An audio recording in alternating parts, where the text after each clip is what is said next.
Hari ini 22 April 2025, kembali dengan saya pembahasan untuk XAUUSD. Di sini ya, it's just history, right? Seperti yang saya sampaikan kemarin malam. Selalu incar buy, selalu incar buy, selalu incar buy. Nge-sell dimakan stop loss sekali nggak apa-apa. Always focus on buy, dan saat ini kita mendulang profitnya yang sangat amat signifikan karena kita nge-holdnya udah jauh banget di bawah. Saya pun lebih jauh lagi mungkin dibanding teman-teman sekalian di sini.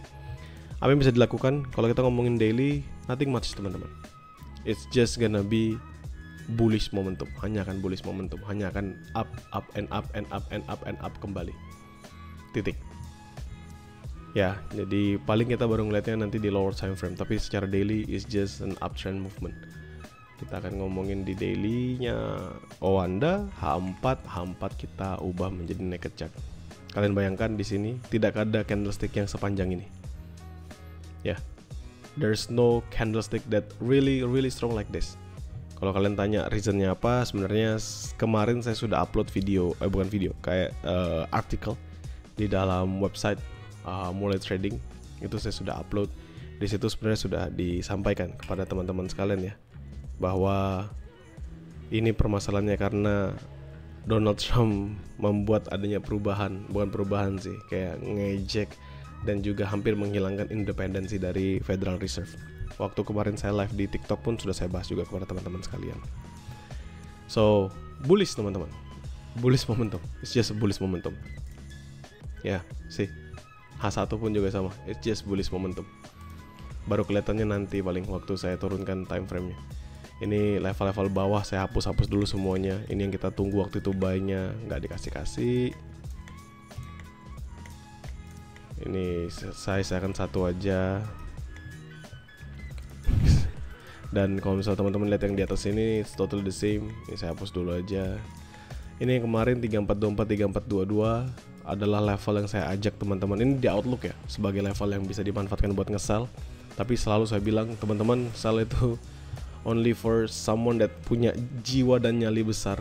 Sisanya kalian fokus dalam buy. Kalau dia breakout that supply, kalian buy aja tutup mata. Dan the rest is also history. Now saya akan turunkan, ganti menjadi garis di mana level buy terbaik yang bisa dimanfaatkan. Kalau misalnya kita ngomongin the last level, it's only within this one teman-teman. Sampai 27. Only within this one. Dan itu sangat amat jauh ya, 3427, 3425. Artinya apa? Ya saya harus turunin time frame-nya, ngelihat time frame-nya lebih kecil, mencari level-level yang menarik untuk kita bisa manfaatkan. Ya, tapi 3427, 3425 ini menjadi patokan saya dulu. Now, kita ngomongin ke M15. Ada base dikit nggak teman-teman yang kalian lihat? Jawabannya ada, which is this one. Yang saya ganti jadi garis pun will be the same.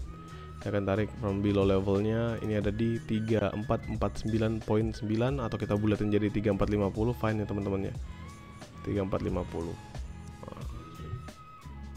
3449. Nah, 3450 the lowest one, so the 3452 this one ya. Jadi ini adalah the level yang teman-teman bisa patok, 3452 dan ntar ini 34. Nah, 3450 dan 3452 sebagai level buy yang mungkin kalau misalnya nanti dia retest will be a good places yang kita bisa manfaatkan. Tapi ini teman-teman lihat dia benar-benar strong aja. Paling lihatnya lagi di M5.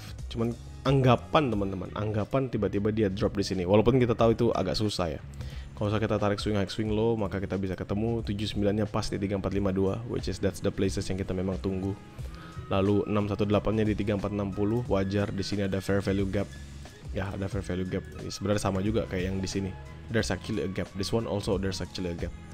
Jadi nggak bisa ngapa-ngapain. It's just waiting the game. We always waiting the game. We just need to wait. Tanpa ada perubahan sama sekali. Now saya turunkan ke M5. Kita cari apakah ada level di M5. No, there's none. Dah nggak ada lagi. Bahkan di M1 pun mungkin ada lah. Kalian bisa ngeliat di sini beberapa level atau key level. Misalnya adanya perlambatan within this one, atau misalnya ada perlambatan di sini yang menjadikan patokan kalian. Oh, di sini saya kayaknya bisa entry.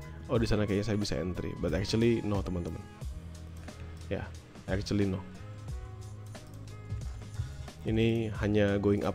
Jadi apakah ada zona? Wah, ini bagus nih. Tiba-tiba dia mengalami drop, which is a good thing. Di sini ada mengalami drop. So saya patok dulu aja levelnya. Ini saya ganti warna merah karena memang high risk. Kita turun sampai M5 soalnya. Ini saya ganti warna merah. Ini saya ganti jadi warna merah. Kita perlu nunggu adanya reversal, perlambatan. Contoh kayak gini misalnya, dia up terus ada perlambatan. Nah, kita butuhnya gitu, dia up ada perlambatan biar kita punya patokan. Setidak-tidaknya kita tahu di level mana dia akan mengalami perlambatan itu sendiri. If not, nggak bisa. Karena pergerakannya hanya akan terus bullish. Nah, misalnya di sini anggapan aja teman-teman sekalian, kan kalian perhatikan candlesticknya merah. Dan kalau kita pakai Fibonacci retracement, anggapan ini adalah level tertingginya ya. Sehingga ini kita bisa tarik swing high-nya dia. Maka 618 sama 3461, 79 jadi 3452. Totally the same. Masih sama levelnya. So, apa yang bisa dilakukan sekarang? Jawabannya adalah waiting. Hanya bisa nunggu, gak bisa ngapa-ngapain. Apakah ada level yang bisa dipantau? Hanya level-level kecil yang tadi ini aja. Bahkan ini pun saya ngeliatnya hanya di M1. Dan itu artinya apa teman-teman? Kalau cuma ngeliatnya di M1, artinya sangat amat high risk. Ya, ngeliat di M1 tuh sangat amat high risk. Ngeliat di M5 aja high risk, apalagi ngeliat di M1. Ya, jadi 3476, 3473, 3469, 3466. Paling saya akan kecilkan jadi 3475, 3473, fine. Lalu di sini 3468, 3466. Nah, kayak gini. It's actually fine juga. Udah, paling ini aja. Nggak ada lagi yang bisa dilakukan teman-teman karena it's just bullish momentum. Hanya akan lanjut bullish. Di H1 pun konfirmasinya sangat amat jauh. Artinya apa? Artinya at least sekarang kalian bisa ngeliat highest levelnya di 3491. Ya at least ya, sekarang kalian bisa ngeliat, oh ternyata area tertingginya dia, which is yang saat ini dia retest. Ini kalau kita lihat this one, saya ambil dulu garis merahnya ini. Ini ada di 3488, 3489, ya 3489 sampai 3491 paling atasnya. Gini kan? Artinya apa? Ini adalah supply yang terbentuk satu-satunya aja. Sama kayak di sini misalnya. Up drop ketahan supply-nya baru dia breakout. Next-nya dia break. Up drop di sini berarti ada yang nahan. Ketika dia berhasil di break, what happen? Just go break. So mungkin saya akan marking that level 3489, 3491. Dan ini harus nunggu banget teman-teman ya. Ini sebagai level supply aja. Dan supply kalian tahu dan kalian ngeliat sendiri dengan mata kepala kalian bahwa cara saya ngambilnya hanya ngambil dari setidak-tidaknya closingan di garis terakhir dengan saya ngambil dari atasnya, tail atasnya. So 3489, 3491 ini adalah supply, which is kalau misalnya kalian mau memanfaatkan sell, is it possible? Apakah bisa? Karena at least kalau di M15 kalian bisa ngeliat ini ada perlambatan, di M5 juga mengalami perlambatan, di M1 memang mengalami penurunan, tapi tetap ini sama seperti di sini, mengalami penurunan, paling retest drop lagi.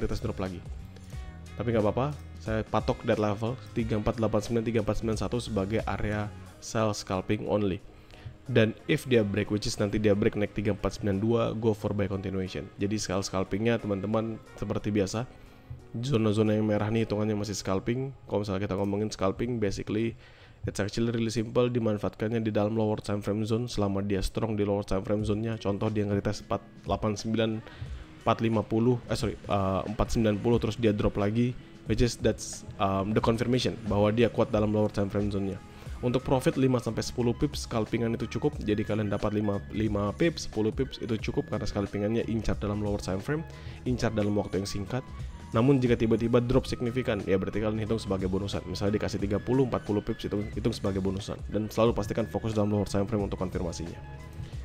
Dan ya kayak biasa teman-teman, fokus on buy. Nothing much, it's just focus on buy. Jadi saya nggak terlalu banyak yang bisa disampaikan di hari ini.